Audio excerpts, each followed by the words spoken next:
Hello, this is David Boyle down in the Student Services. I am going to walk you through a screencast on managing your letter of recommendations within our eDocs system.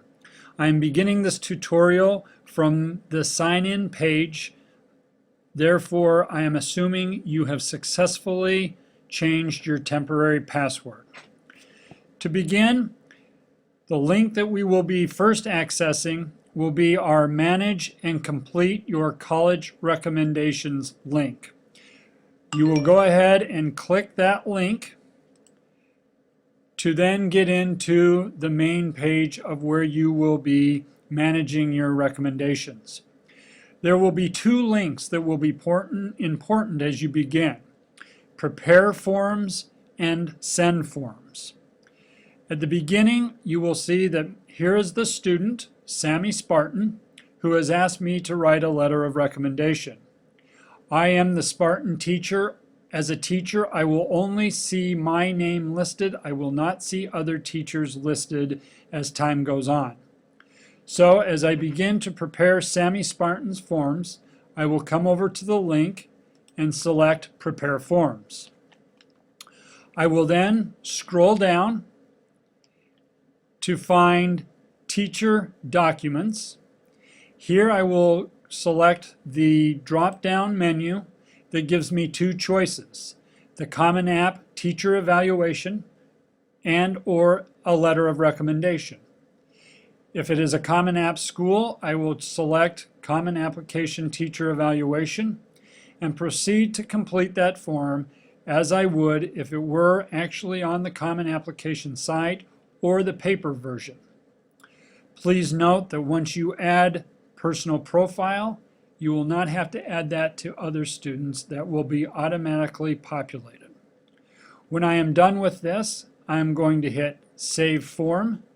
I can always come back and make changes if I so choose.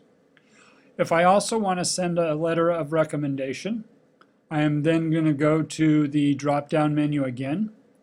I'm going to select Letter of Recommendation, and here I get an upload window as we typically do. Once I go and find my letter that I have written on behalf of that student, I will upload that file into my eDocs account for the student. Once that information is there, I always have the ability to view that letter or replace it or to delete it in its entirety. Now that I have prepared the forms and uploaded them to send, I now want to send those forms. So I will go back to the top. I will select Send Forms.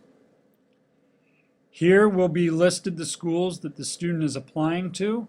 I will need to check that I want this letter to go to Arizona State, and you see that it's chosen my letter as a Spartan teacher. The shaded boxes and titles, school report, written evaluation, those will be boxes that will be handled by Student Services, so those do not highlight.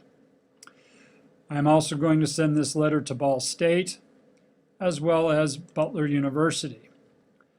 At this point, and we'll go with Fort Lewis as well, and Indiana. Okay, so then I'm going to scroll down. I'm going to Review and Confirm, and it shows that I have asked for this letter to be sent to Arizona State, Ball State, Butler, and Fort Lewis, Indiana. And then I'm going to hit Submit. I am not hitting Submit for the purposes of this tutorial because I don't in fact want that to go to the colleges. But once I do, that then will go and be sent to the schools. Please keep in mind that if a school does not appear under the Send Forms section, that the student has not added that to their colleges that I'm applying to, which they should have done before even speaking to you. At that point, that is the basics of sending our forms to the colleges. If you have any questions as we dig deeper into this program, please do not hesitate to give me a call at extension 2537 or Mrs. Berger at 2530. Thanks for all your hard work this fall in letters of recommendation, and go Spartans.